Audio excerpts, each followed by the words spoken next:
Hello and welcome to another episode of Virtual Legality. I'm your host, Richard Hoeg, managing member of the Hoeg Law business law firm of Northville, Michigan.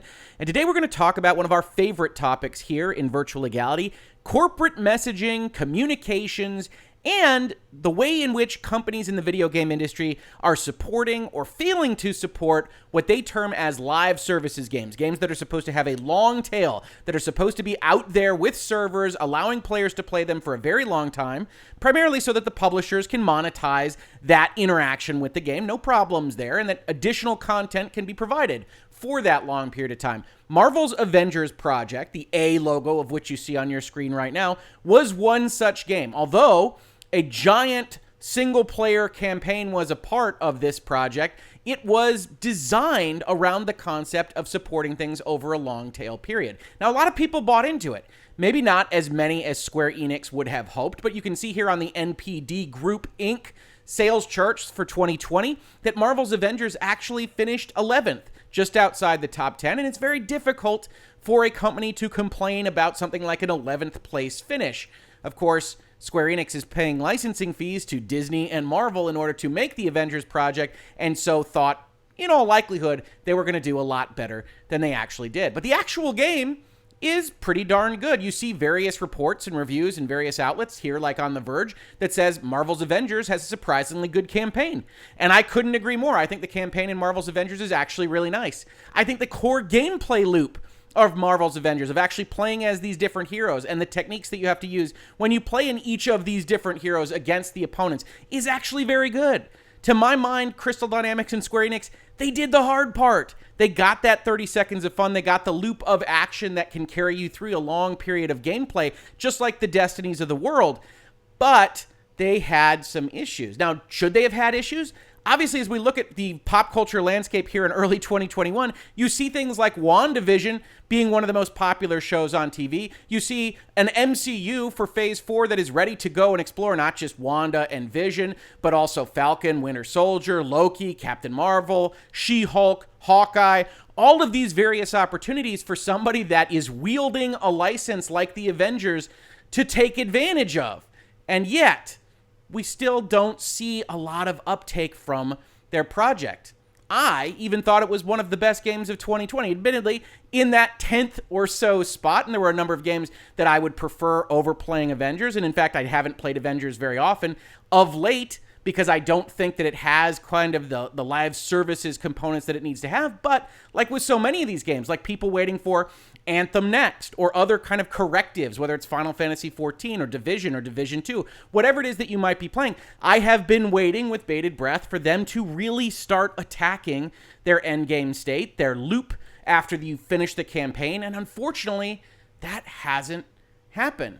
Which leads to this kind of unusual circumstance, right? I pulled up a tweet from David Gibson here, who was reporting in November of last year about just how much money Square Enix has lost on this project as of yet. Square Enix reported a 6.5 billion yen loss, something like $60-odd million, for high-definition games driven by Marvel Avengers. Would not say how many were sold, but that volume's to about 60% of plan, probably sold only about 3 million copies or so. Now, there's nothing really sad about selling 3 million copies of a video game. If you didn't make money on that, it suggests that your budgeting was off, your marketing was off, or both.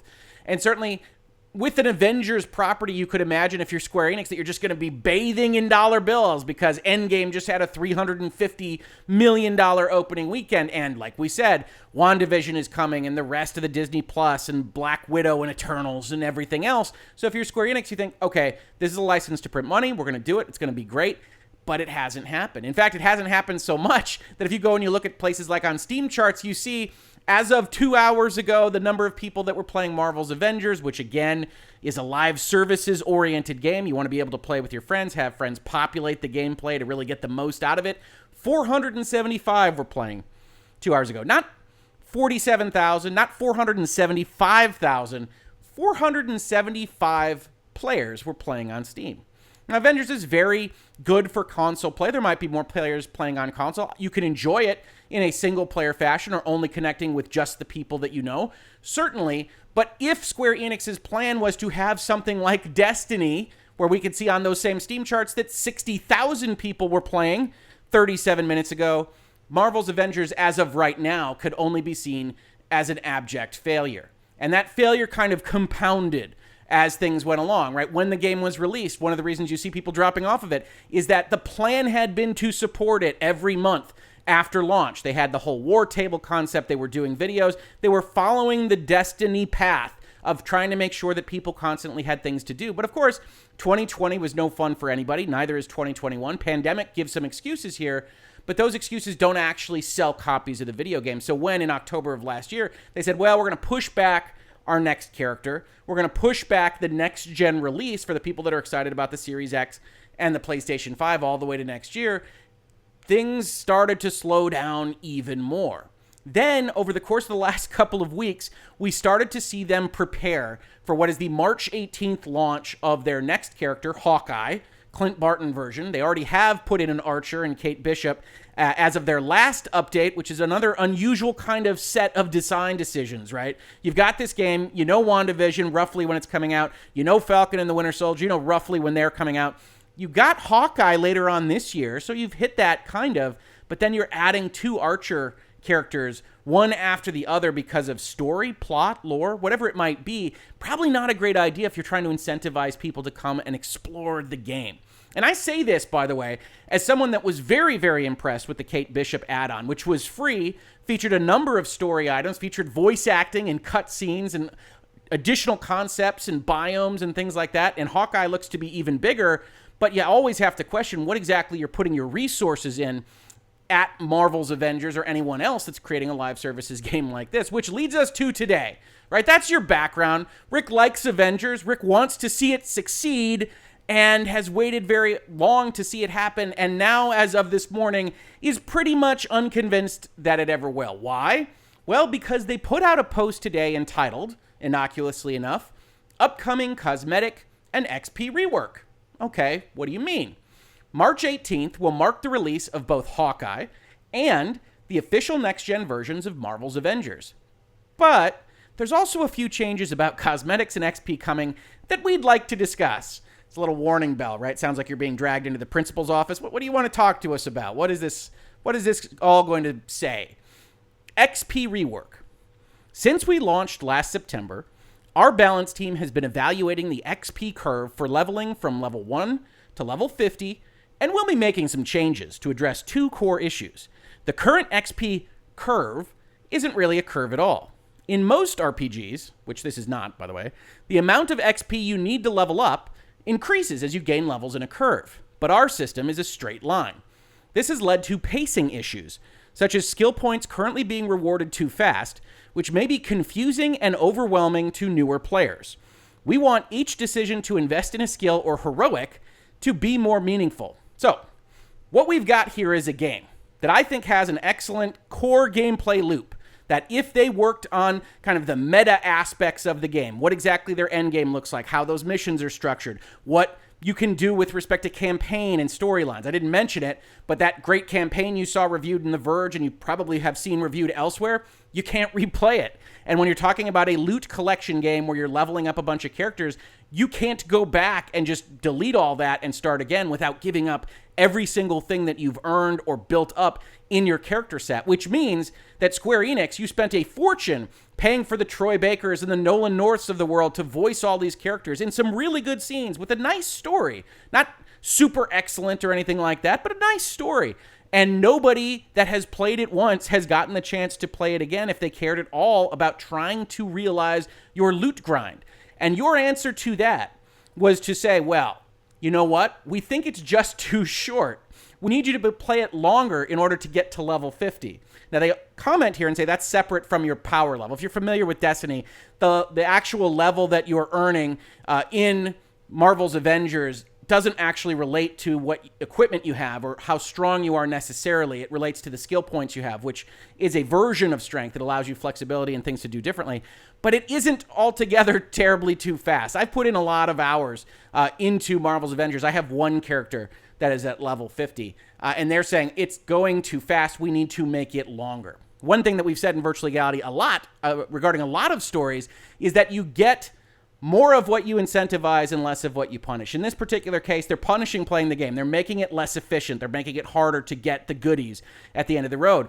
This isn't usually what you would anticipate will bring in the people. In fact, as I said in the thumbnail to this video, I would expect it to push more people away. If you thought about potentially buying the Avengers project, probably you aren't going to buy it if you were on the margins at all, because now it's going to be even harder to get those goodies, to get those gains around what you might like to see, the awesome stuff at the end of the skill chain. Based on these issues, continuing with their article, we will be increasing the amount of XP needed to level up, starting from around level 5. This amount will increase the closer you get to level 50 so that it will take longer to reach higher levels and will only affect character level, not power level. If you already have level 50 characters, which is the current maximum, this won't affect you. If you have a character who isn't level 50 and want to speed up their progress, take this time to do so before the update on March 18th. We recognize that the people that might be reading this won't want to hear this. So just get in fast before we change this in all of 2 weeks. Good luck. I don't know how to take this.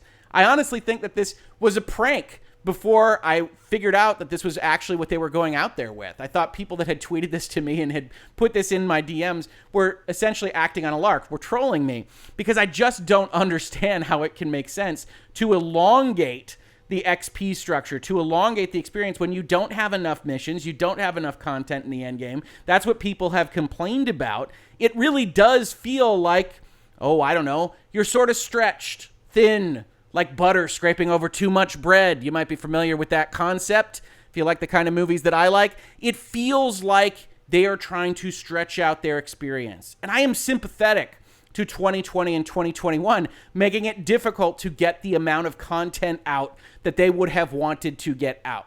But at a fundamental level, that isn't the Avengers fans' problem. That isn't the consumer's problem.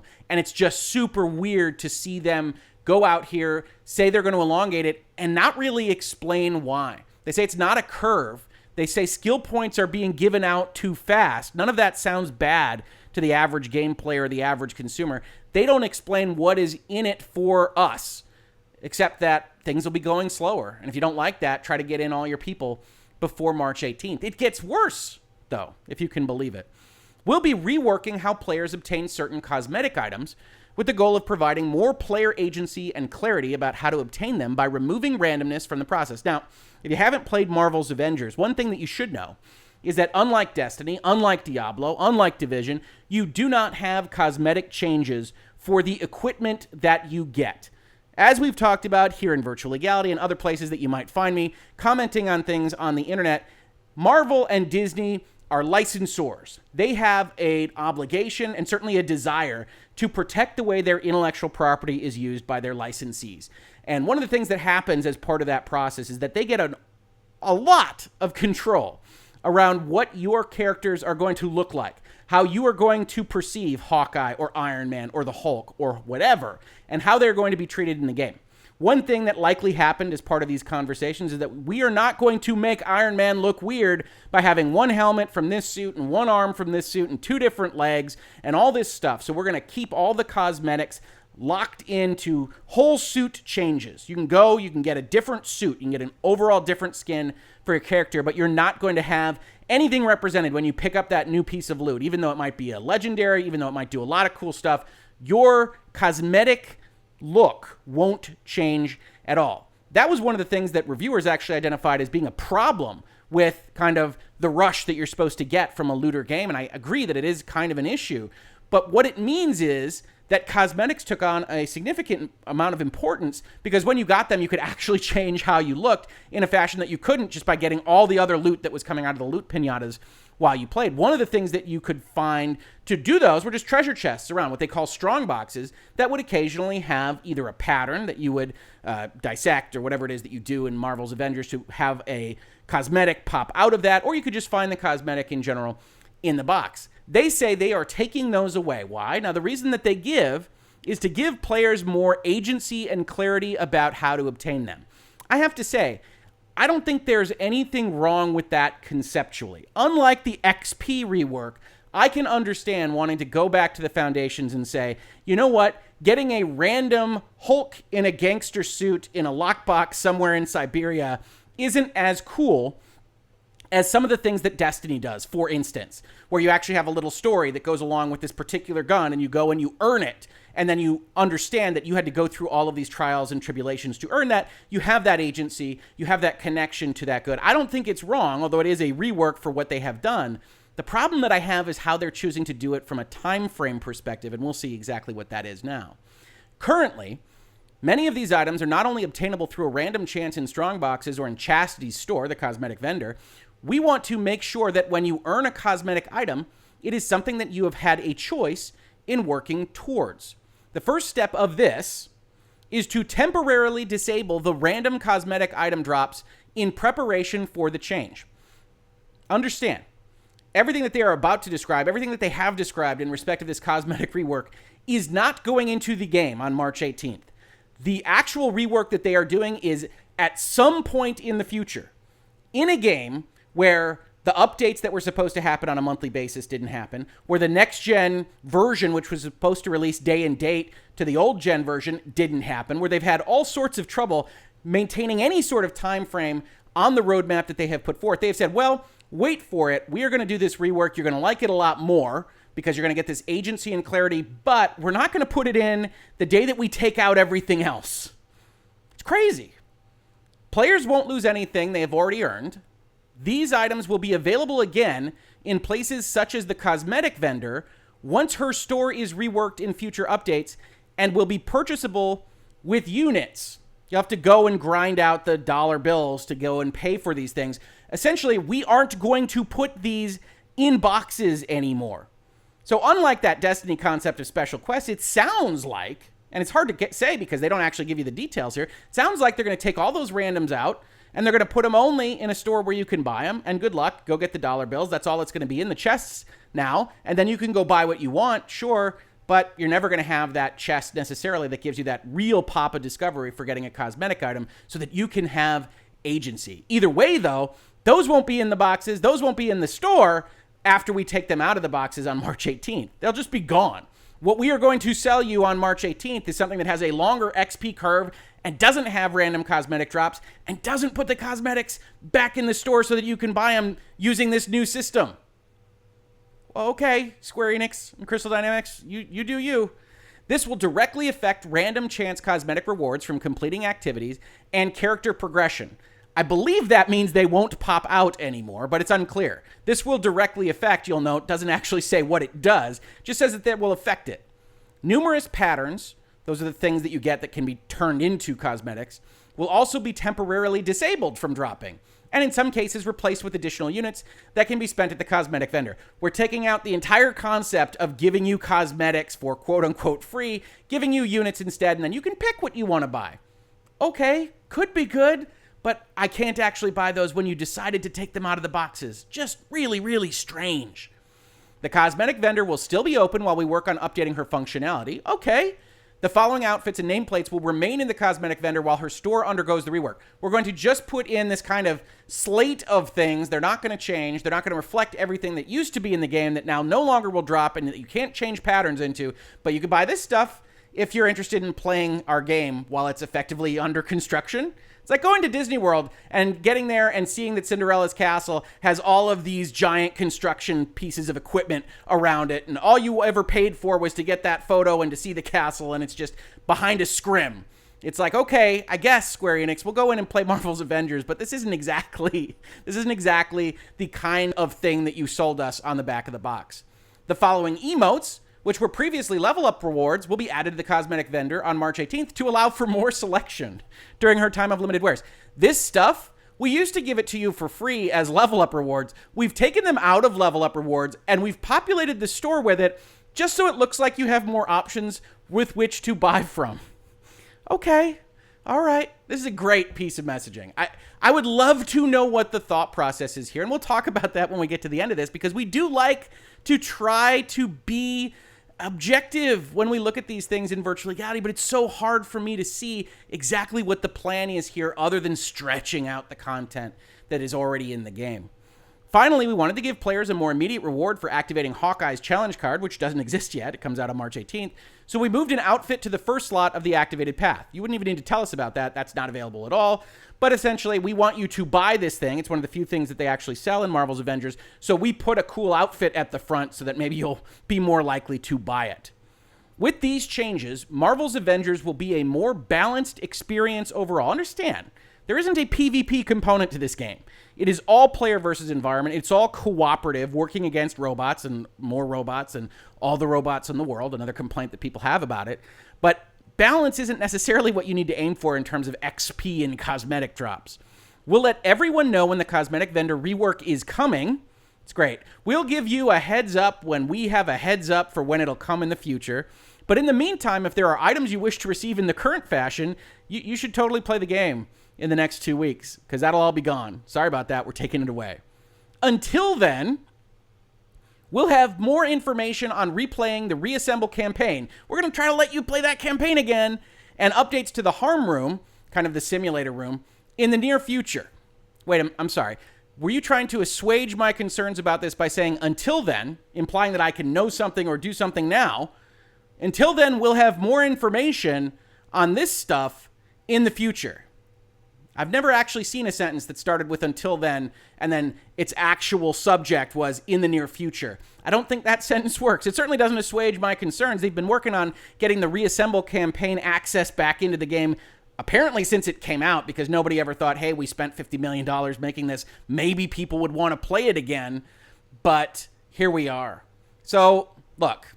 This has been a little bit mean to Square Enix. This is only mean because I really do enjoy playing Marvel's Avengers. I've enjoyed playing it with my brother. I know not a lot of people would put it in their top 10, but hey, I like it as my 10th favorite game of 2020. I really had a great time with the campaign. And if we're trying to be as generous as possible, we could look at this and say they legitimately think that people are just overwhelmed with 2 skill points instead of 1. And they don't want people to have that experience. And random cosmetic drops aren't as fun as going to the store and buying them with random dollar drops. It's very hard for me to make this argument, which is one of the reasons I did this video. Ordinarily, I can look at this and say, all right, well, here's what they were thinking. Here's what they wanted to communicate. One of the things we say here in Virtual Legality all the time is that every message out to the public has to be targeted, has to have some sort of purpose. You have to have a reason for going out with this.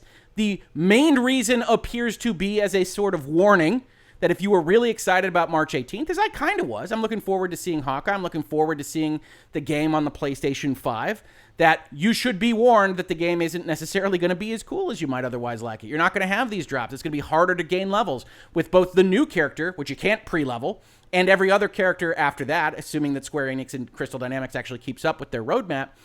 But it's not going to be the game that you wanted. So maybe that's the purpose of the message. We know this is going to be ill-received. That's why we finish each of these with a kind of sheepish, if you don't like anything about what we just said, play it before March 18th.